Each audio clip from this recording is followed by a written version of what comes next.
오늘 읽은 본문은 두 번째 사사 이야기의 전반부가 되겠습니다. 지난주에 우리가 살펴봤던 이스라엘의 첫 번째 사사인 온니엘 이야기와 비교하면 전반부만 읽었는데도 벌써 흥미진진한 내용들이 얼마간 들어있는 것을 보게 됩니다. 두 번째 사사 이야기는 이렇게 시작을 하죠.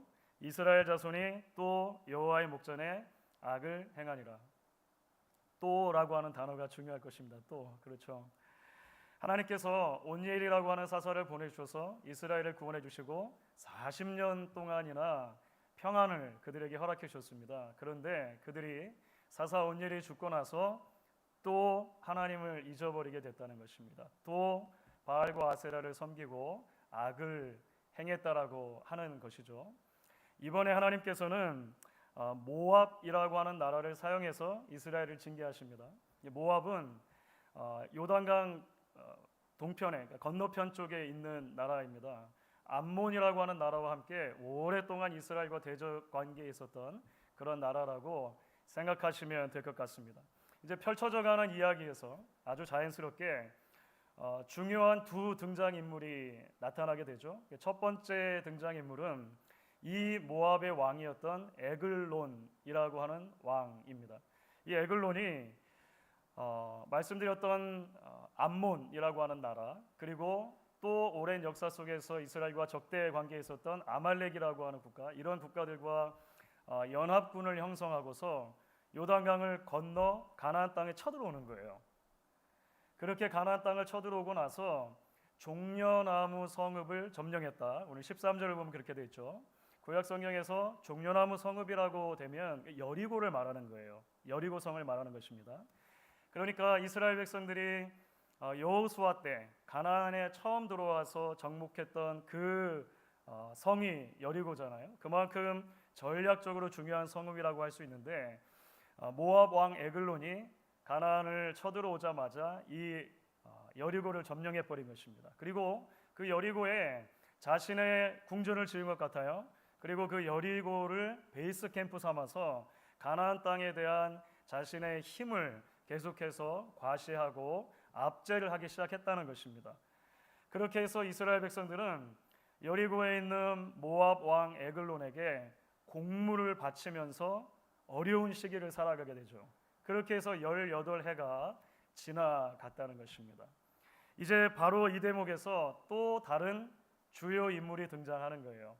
하나님께서 이스라엘 백성들의 괴로운 소리를 들으시고 한 명의 구원자를 예배해 주시는데 그 사람이 바로 이제 에훗이라고 하는 이스라엘의 두 번째 사사가 되는 것입니다. 오늘 앞으로 펼쳐질 이야기를 보시면 에훗이 어떻게 부름받는가, 그가 어떻게 탁월한 전략을 사용해서 모압 왕 에글론을 혼자 암살하게 되는가, 그렇죠? 그 이후에 이스라엘 여러 지파들을 모아서 모압을 상대로 또 그 연합군을 상대로 전쟁을 펼쳐서 승리하게 되는가, 하여간 이런 이야기들이 계속해서 펼쳐져 나가게 될 것입니다. 그렇다면 여러분, 오늘 살아가는 우리들 그리스도인들로서 우리가 어떻게 이 에훗 이야기를 이해해야 하는 것일까요? 그리고 우리들에게 어떻게 이 에훗 이야기가 전하는 메시지를 적용할 수 있는 것일까요? 오늘 우리가 전반부만 읽었는데, 그래서 이번 주와 다음 주에 걸쳐서 에훗 이야기는 우리가 두 번에 나눠 살펴보려고 합니다.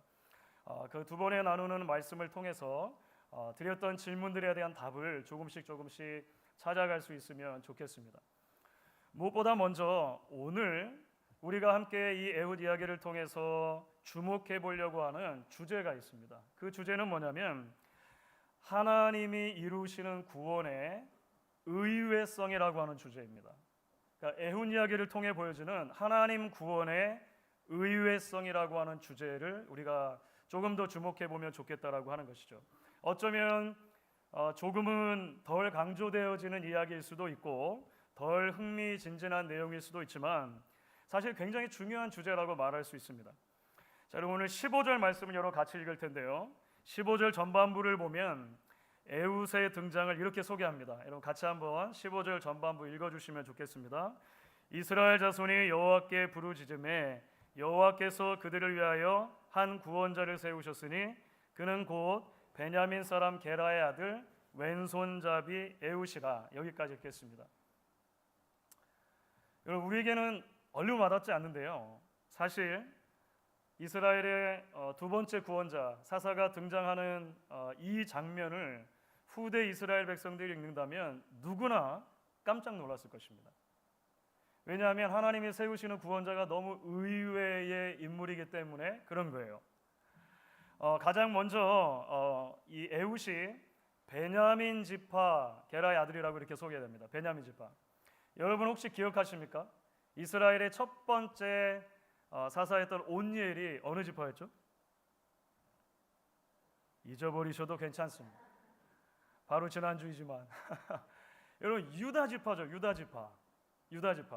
그러니까 이 유다 지파는 이스라엘의 역사 속에서 오랜 기간 동안 리더의 역할을 감당해왔던 지파예요. 특별히 후대 사람의 시선으로 보면 이 유다 지파는 다윗 왕이 태어나는 지파입니다. 다윗 왕은 하나님의 마음에 합한 왕이죠. 그렇죠? 그러니까 누구라도 이스라엘의 첫 번째 사사가 온니엘이었다, 그리고 그가 유다 지파였다라고 하는 소개를 읽으면 수긍이 되는 거예요. 그렇지, 당연히 첫 번째 사사는 유다 지파에서 나와야지. 그런데 베냐민 지파는 어떻습니까? 베냐민 지파는 일단 사사기 자체의 문맥을 놓고 보더라도 대단히 부정적인 시각으로 그려지는 지파입니다. 나중에 사사기 후반부를 보시게 되면 베냐민 지파의 기브아라고 하는 도시에서 굉장히 비극적인 사건이 하나가 일어나게 돼요. 그리고 그 사건을 통해서 이스라엘 나머지 11지파가 이 베냐민 지파를 상대로 해서 전쟁을 벌입니다. 베냐민 지파는 거의 멸망하는 지경에 이르게 돼요. 더군다나 나중에 후대의 시선으로 보면 이 베냐민 지파는 어떤 왕이 태어나는 지파가 되냐면 사울 왕이 태어나는 지파예요. 사울 왕. 하나님께서 버리신 왕, 그를 버리셨기 때문에 하나님의 마음에 합한 다윗을 세울 수밖에 없었던 그런 지파이고 그런 왕인 것이죠. 그렇기 때문에 누구라도 하나님께서 온니엘 다음에 두 번째로 이스라엘의 구원자를 세웠는데, 사사를 세우셨는데 그가 베냐민 지파 출신이네, 고개를 갸웃했을 것이라고 하는 것입니다. 거기에 더해서 이 온니엘과 더불어서 또 하나의 아주 흥미로운 정보가 등장하죠. 그가 베냐민 지파일 뿐만 아니라 왼손잡이였다는 것입니다. 왼손잡이. 에훗이 말씀드린 것처럼 베냐민 지파잖아요. 아이러니하게도 베냐민이라고 하는 이름의 뜻이 오른손의 아들이라는 뜻이에요. 오른손의 아들. 그런데 그 지파의 왼손잡이가 있는 것이죠. 여러분, 지금도 여러 문화권에 오른손은 긍정적이지만 왼손은 좀 부정적으로 보는 그런 이 흔적들이 남아 있습니다. 물론 이제 현대 사회에서는 야구나 뭐 이런 특정한 종목들에서 왼손잡이, 뭐 왼발 이렇게 더 호가를 치기도 합니다만 일반적으로 그렇다는 거예요. 우리가 사용하는 말만 봐도 그렇지 않습니까? 한국어에서 오른손이라고 하는 것에 오른이라고 하는 말은 옳다라고 하는 말이에요. 옳다. 그렇죠. 그래서 예전에는 오른손을 바른 손이라고도 불렀습니다. 그러면 나머지 손은 뭐예요? 틀린 손이죠. 틀린 손. 영어에서도 마찬가지죠. 오른손, 오른쪽을 나타낼 때 right라고 하는 말을 쓰잖아요. right는 옳다는 말이에요. 옳다. 그러면 왼쪽은요, left죠. 옳은 것 말고 남아있는 거예요. 남아있는 거. 그렇죠. 여러분, 성경 전체를 볼 때도 마찬가지입니다. 오른손 혹은 오른편이 긍정적으로 이해되는 경우가 압도적으로 많습니다. 압도적으로. 하나님이 주시는 능력, 하나님의 축복, 하나님의 위엄, 하나님의 명예의 자리는 늘 오른쪽입니다. 오른쪽. 오른손을 들어 축복하는 거예요. 반면에 왼손이나 왼쪽은 부정적인 의미를 가지게 되죠. 예수님께서도 마태복음 25장을 보시면 그렇게 말씀하세요. 예수님이 다시 오셔서 의인과 악인을 갈라놓는다는 거예요. 양과 염소를 가르는 이야기 있죠. 그때 의인은 어느 편에 서게 됩니까? 오른편에 서는 거예요. 악인은요, 왼편에 서는 것입니다. 여러분, 따라서 다 종합해 보면 어떻습니까? 이스라엘을 구원할 두 번째 사사로 베냐민 지파의 왼손잡이 에웃이 세운을 받았다는 거예요. 누가 보아도 일반 사람들의 상식과 개념으로 볼 때 의외적인 요소가 있는 거예요. 물론 우리가 다음 주에 조금 더 자세하게 살펴볼 것입니다. 여기서 왼손잡이라는 게 어떤 의미가 있는가, 특별히 그것이 모압 왕 에글론을 암살할 때 얼마나 효과적으로 사용되는가, 이런 걸 살펴보긴 할 거예요. 그럼에도 불구하고 오늘 말씀 가운데 우리가 놓칠 수 없는 부분이 있다는 것입니다. 하나님께서 베냐민 지파의 왼손잡이를 구원자라고 부르셨다는 것, 그를 부르시고 사용하셨다는 것 자체가 대단히 의외적인 요소를 담고 있다라고 하는 것입니다. 그렇기 때문에 사랑하는 여러분, 우리는 먼저 하나님의 구원 이야기가 더 펼쳐져 나가는 전체 구속사 안에서 이런 에웃의 모습 가운데 예수 그리스도의 모습이 겹쳐지는 것을 보게 돼요. 여러분, 하나님께서 예비하신 참 구원자인 예수님께서 이 땅에 오십니다.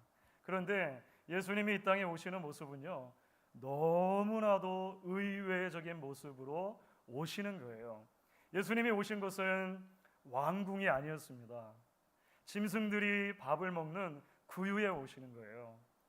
동방 박사들이 처음에 예수님을 잘못 찾아가잖아요. 당연한 거예요. 별을 연구하던 그들이 유대 땅에 큰 왕이 태어날 것을 직감하지 않습니까? 별을 따라 유대 땅으로 와요.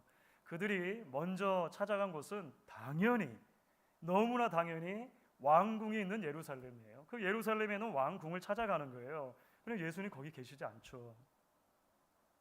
동방 박사들이 예수님을 찾은 곳은 어디입니까? 베들레헴의 한 후미진 곳 집의 구유에 예수님이 누워 계신 거예요.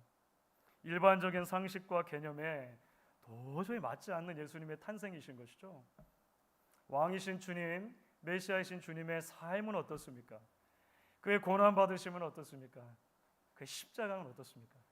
여러분, 그래서 예수님이 태어나시기 한참 전이지만 구약의 이사야 선지자가 그런 메시아의 오심을 미리 내다보면서 이렇게 우리에게 이야기해 준 장면이 있습니다. 우리가 잘 아는 말씀이에요. 이사야 53장 1절부터 3절까지 말씀입니다. 여러분, 한번 같이 읽어주시면 좋을 것 같아요. 같이 읽겠습니다. 우리가 전한 것을 누가 믿었느냐? 여호와의 팔이 누구에게 나타났느냐?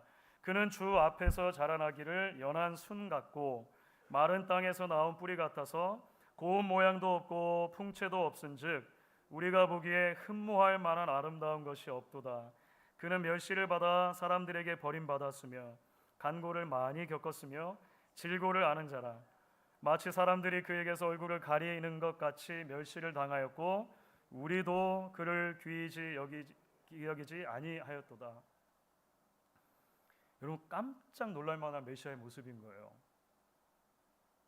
일반적으로 기대하는 왕의 모습, 영광스러운 구원자의 모습이 아닌 것이죠. 여러분, 그래서 팀 켈러 목사님이 이런 예수님을 이렇게 불러요. 이런 표현으로 부르는데 아주 저는 흥미롭다고 생각했습니다. 그 어느 누구보다 기대되지 않았던 왼손잡이셨던 분. 여러분, 이게 예수님께서 진짜로 왼손잡이였다는 말은 아니죠. 그러니까 예수님이 레프트핸디드였다는 말은 아닌 거예요. 예수님이야말로 세상이 기대하지 않았던 모습의 구원자, 세상이 귀히 여길 수 없는 모습의 구원자였다라고 말하는 것입니다. 주님을 알아보지 못한 세상이 결국 그를 멸시하죠. 핍박합니다. 이 십자가에 못 박는 것입니다. 그런데 여러분 아십니까? 바로 그것이 하나님께서 주인인 저와 여러분을 구원하시는 방편인 거예요.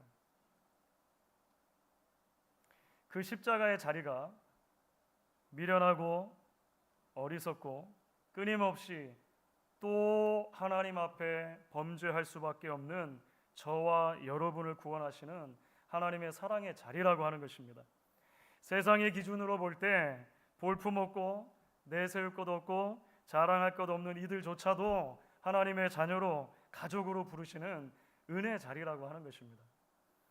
여러분, 그래서 사도 바울이 고린도 교회에 편지를 써요. 고린도 교회는 이방 세계에 세워진 교회였는데 나중에 그 은혜가 조금 식고 나니까 자기들끼리 자랑하고 싸우는 일이 있었습니다. 당파를 짓는 일들이 있었습니다. 바울이 고린도전서 1장 26절 27절에서 이렇게 말한 거예요. 제가 새 번역으로 읽어보겠습니다. 형제 자매 여러분, 여러분이 부르심을 받을 때에 그 처지가 어떠하였는지 생각해 보십시오. 육신의 기준으로 보아서 지혜 있는 사람이 많지 않고 권력 있는 사람이 많지 않고 가문이 훌륭한 사람이 많지 않았습니다. 그런데 하나님께서는 지혜 있는 자들을 부끄럽게 하시려고 세상의 어리석은 것들을 택하셨으며 강한 것들을 부끄럽게 하시려고 세상의 약한 것들을 택하셨습니다. 여러분, 이게 고린도 교회에만 해당하는 이야기일까요? 그렇지 않죠. 우리는 모두 나름대로의 의미를 가진 왼손잡이들입니다. 실제로 피지컬리 왼손잡이가 있다면 어펜드 되지 않으셨으면 좋겠어요. 그런 의미가 아니죠. 여러분, 우리 중에 불꽃 같으신 하나님의 거룩한 눈으로 볼 때 그 누가 하나님이 옳다, you are right 라고 말씀해 줄 만한 자격이 있습니까? 하나님이 우리 중 누구를 그 오른손을 들어서 축복해 줄 만한 자격이 있으시겠습니까? 마지막 때에 주께서 심판하실 때 그래 너희들은 의인이다 하고 하나님의 오른쪽에 세워주실 만한 자격을 가진 사람이 누가 있습니까? 우리는 모두 영적인 의미에서 보면 어떤 면에서 왼손잡이들인 거예요. 왼편이 마땅한 사람들인 것이죠. 하나님의 심판의 자리, 악인들이 있어야 할 자리가 마땅한 자리라고 하는 것입니다. 그런데 하나님께서 그런 우리를 아들 안에서 구원해 주신 거예요. 여러분, 그래서 다시 한번 팀 켈러 목사님의 표현을 빌면 이렇게 말할 수 있겠죠. 하나님이 왼손잡이 해방자를 사용하셔서 왼손잡이 백성을 구원하셨다. 할렐루야죠. 이해가 되시죠? 그렇기 때문에 동시 여러분, 오늘 말씀은 여기서 한 걸음 더 나아가 그리스도 안에서 우리에게 적용되어질 수 있다, 그렇게 저는 믿습니다. 바로 예수 그리스도 안에서 여전히 하나님께서 왼손잡이와 같은 우리들을 구원하실 뿐만 아니라 하나님의 나라를 위해 사용하신다는 것입니다. 구원하시는 것도 은혜이고 우리를 끊임없이 주의 나라를 위해 사용해 주시는 이것도 은혜라고 하는 것입니다. 사실 이제 이런 요소가 앞으로 계속해서 사사기를 우리가 읽어가면서 반복된다는 것을 보게 될 거예요. 하나님께서 계속해서 사사들을 들어서 사용하시는데 점점 더 누구의 기대도 받을 수 없어 보이는 사람, 누구도 구원자라고 주목해 볼 수 없을 만한 사람들을 하나님 사용하시는 거예요. 첫 번째 온니엘은 모델 사사니까. 하지만 에훗부터 시작해서 계속 그러는 거예요. 왼손잡이 에훗만이 아니죠. 바로 그 다음 사사는 당시로서 사실은 상상이 굉장히 힘든데요. 여성 사사여가 등장합니다. 드보라라고 하는 여성이 등장해요. 그 다음은요, 겁장이 소심한 기드온이 등장하죠. 그 다음은요, 조폭 두목에 가까운 입다라고 하는 사람이 등장합니다. 하나님이 들어 사용하시는 마지막 대사사, 마지막 사사는요, 그렇죠, 여성 편력과 복수의 화신인 삼손을 사용하세요. 여러분, 물론 오해하시면 안 됩니다. 하나님이 사용하셨다라고 하는 사실 자체가 사용받은 인간의 모든 악행과 죄를 자동으로 긍정하는 것은 아닙니다. 그러니까 오늘날 이 사사기를 우리가 잘못 읽고 적용하면 그렇게 될 수 있어요. 교회 안에서 고질적으로 의도적으로 오랫동안 죄악이 지속되었을 때, 특별히 리더십 가운데, 목회자들 가운데 그럴 수 있겠죠. 이것 봐라, 구약에 하나님이 삼손도 사용하시지 않았는가, 이렇게 하면서 덮을 수 있을 종류는 아닙니다. 그럴 수는 없어요. 앞으로 계속 우리가 그 이야기를 다루게 될 것입니다. 그럼에도 불구하고 사랑하는 여러분, 우리가 분명히 기억해야 할 것이 있다는 거예요. 바로 하나님이 부르시는 이들뿐만 아니라 하나님이 사용하시는 이들에게서도 우리는 언제나 의외성을 발견한다는 것입니다. 의외성. 그것이 하나님의 은혜인 거예요. 여러분, 최근에 전 세계적인 관심을 끌고 있는 적어도 두 가지 이벤트가 있다고 저는 개인적으로 생각하는데, 하나는 아시안 게임이고 또 하나는 노벨상과 관련된 것입니다. 아시안 게임은 아마 오늘 끝났다고 하죠. 네, 어제는 한국과 일본의 축구 결승전이 있었는데 멋진 경기를 통해서 한국이 금메달을 땄다는 뭐 그런 이제 소식도 들었습니다. 여러분 이런 큰 체육 경기, 아시안 게임 같은 대표 선수로 그 게임의 대표 선수로 발탁이 될 수 있다는 것은 모두 다 나름대로의 자격을 가지고 있는 거예요. 그렇죠? 그러니까 아무나 그냥 뽑힐 수 없는 것입니다. 피나는 노력과 준비가 없었다면 불가능하죠. 하물며 금, 은, 동메달을 따고 시상대에 오를 수 있는 것은요, 그렇게 자격 갖춘 모든 이들 중에서도 가장 탁월한 사람들이 받게 되는 거예요. 이건 당연한 것이죠. 그러니까 이런 경우에는 거의 우연이 있을 수 없다고 봐야 되는 것입니다. 그러니까 어쩌다 운이 좋아서 금메달을 땄다 이런 경우는 거의 없는 거예요. 물론 사람이 하니까 주관적인 평가를 내려야 하는 종목들에서는 가끔 디베이트가 있을 수 있습니다. 하지만 거의 모든 경우는 우리가 수긍할 만한 것들인 거예요. 그래서 언젠가도 제가 인용을 해드렸는지 모르겠는데 2012년도에 런던 올림픽에서 레슬링 종목의 금메달을 땄던 김현우 선수라고 있거든요. 김현우 선수가 자기가 금메달을 따고 나서 인터뷰하는 과정에서 이런 이야기를 해요. 누구든 나보다 더 땀을 흘린 선수가 있다면 이 금메달 가져가도 좋다. 멋있죠? 여러분 그렇죠. 우리 고개가 끄덕여져요. 그런 선수들이 금메달을 받을 자격이 있는 거예요. 있는 거예요. 노벨상도 마찬가지죠. 인류의 공헌을 한 기여도가 인정받을 때 그 상을 받게 되는 거예요. 당연히 충분한 자격이 있는 사람들이 후보로 올라가요. 그 중에서도 가장 특별한 기여도가 있을 때 최종적으로 수여를 받게 되는 것입니다. 이번에 노벨상 가운데 노벨 생리의학상을 누가 받았는지 혹시 뉴스 보셨습니까? 노벨 생리의학상을 받은 팀이 코비드-19 백신을 발견한 팀이에요. 여러분 다 고개가 끄덕여지시죠? 그렇죠. 그 중에 한 분은 여기 유펜대 교수세요. 그러니까 과학자 2명이 이번에 받게 됐습니다. 코비드 백신을 발견한 팀이 노벨상을 받게 됐다라고 하는 신문을 기사를 보았을 때 저도 당연히 고개가 끄덕여졌습니다. 왜냐하면 우리가 다 지나왔잖아요. 다 지나왔잖아요. 만약에 코비드 백신이 발견되지 않았다면 지금도 우리가 이렇게 마스크 다 벗고, 물론 우리 장로님 기도해 주신 것처럼 이제는 with 코로나 시대이긴 합니다만 같이 지내긴 합니다만 그래도 이렇게 모일 수 있잖아요. 코비드가 어느 정도 종식된 것은 그분들의 영향이 크다고 말할 수밖에 없을 거예요. 받을 만한 자격이 있죠. 받을 만한 자격이 있죠. 그런데 여러분 아십니까? 하나님께서 우리를 구원하실 뿐 아니라 우리를 사용하시는 것은 항상 그렇지 않다는 거예요. 항상 그렇지 않다는 거예요. 자격이 충분히 갖추어졌기 때문에만 하나님이 우리를 사용하시는 것 아닙니다. 우리의 인격이 누가 봐도 모나지 않고 100% 완전한 수준에 이르렀기 때문에 비로소 하나님이 우리를 사용하시는 것 아니라고 하는 거예요.